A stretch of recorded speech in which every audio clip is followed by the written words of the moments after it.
మీడియాకు స్వాగతం. ఏపీలో కొత్త భూ రిజిస్ట్రేషన్ విలువ అమలు తేదీ వాయిదా.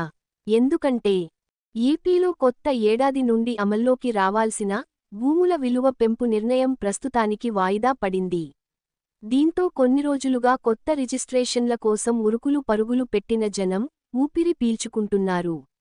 మరి ప్రభుత్వ నిర్ణయానికి కారణం ఏంటి? భూముల విలువ పెంపు నిర్ణయంపై ప్రజలు ఏమంటున్నారు?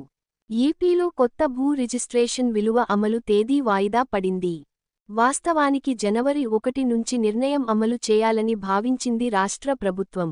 అయితే పలు వర్గాల నుంచి వచ్చిన వినతులతో అమలు తేదీ వాయిదా వేసినట్టు తెలుస్తోంది. కొత్త రిజిస్ట్రేషన్ విలువలు ఎప్పటి నుంచి అమలు చేస్తారని విషయంపై ప్రభుత్వం ఇంకా క్లారిటీ ఇవ్వలేదు. దీనిపై ఓ కమిటీని ఏర్పాటు చేసి ఆ నివేదిక ఆధారంగా ప్రభుత్వం నిర్ణయం తీసుకునే అవకాశం ఉన్నట్టు తెలుస్తోంది. భూముల ధరలు పెరిగితే రిజిస్ట్రేషన్ల ద్వారా ఏటా 14,000 కోట్ల రూపాయల ఆదాయం వస్తుందని అధికారులు అంచనా వేస్తున్నారు.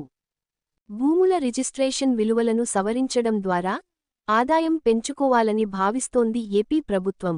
ఈ మేరకు అన్ని జిల్లాల జాయింట్ కలెక్టర్లు కొత్త ధరలను ప్రతిపాదించి ప్రజాభిప్రాయం సేకరించాలని రెవెన్యూ శాఖ ఆదేశించింది. భూములకు ఉన్న డిమాండ్, ప్రస్తుతం ఉన్న ధరలను పరిశీలించి కొత్త ధరలపై ముసాయిదాలు తయారు చేయాలని జిల్లాల కలెక్టర్లను ప్రభుత్వం ఆదేశించింది. ప్రభుత్వ నిర్ణయంపై వివిధ వర్గాల్లో భిన్నాభిప్రాయాలు. ఏపీలో గత 5 ఏళ్లలో భూముల మార్కెట్ రిజిస్ట్రేషన్ ధరలు పలుమార్లు పెరిగాయి. దీంతో పట్టణాల్లో రిజిస్ట్రేషన్ ధరలు మార్కెట్ ధరలకు సమానంగా చేరాయి. ఈ నేపథ్యంలో మరోసారి రిజిస్ట్రేషన్ ధరలు పెంచాలన్న నిర్ణయంపై ప్రజల్లో భిన్నాభిప్రాయాలు వ్యక్తమవుతున్నాయి. ఛార్జీలు పెరుగుతాయన్న వార్తలతో భారీగా పెరిగిన రిజిస్ట్రేషన్లు. సాధారణంగా ప్రభుత్వ లెక్కల్లో ఉండే భూమి విలువకు బహిరంగ మార్కెట్లో ఉండే విలువకు వ్యత్యాసం ఉంటుంది. ఈ విధానంలో భూమి కొనుగోలు చేసే వారికి తక్కువ ధరకు నివాస భూమి లభించడంతో పాటు అమ్మే వారికి లాభసాటిగా ఉండేది. ఈ విధానంలో ఆదాయాన్ని కోల్పోతున్నామని గుర్తించిన ప్రభుత్వం రిజిస్ట్రేషన్ విలువలను పెంచుకుంటూ పోతోంది. దీంతో రిజిస్ట్రేషన్ల సంఖ్య ఎలా ఉన్నా ప్రభుత్వానికి మాత్రం భారీగా ఆదాయం వస్తోంది.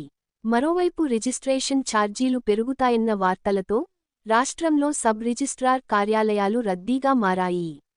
సాధారణ రోజులతో పోల్చితే రెట్టింపు సంఖ్యలో రిజిస్ట్రేషన్లు జరుగుతున్నాయని అధికారులు చెబుతున్నారు. విశ్వసనీయ వార్తల సమాహారమే మన కింగ్ మీడియా. దయవుంచి మన కింగ్ మీడియా ఛానల్ను లైక్ చేయండి, షేర్ చేయండి, సబ్స్క్రైబ్ చేయండి.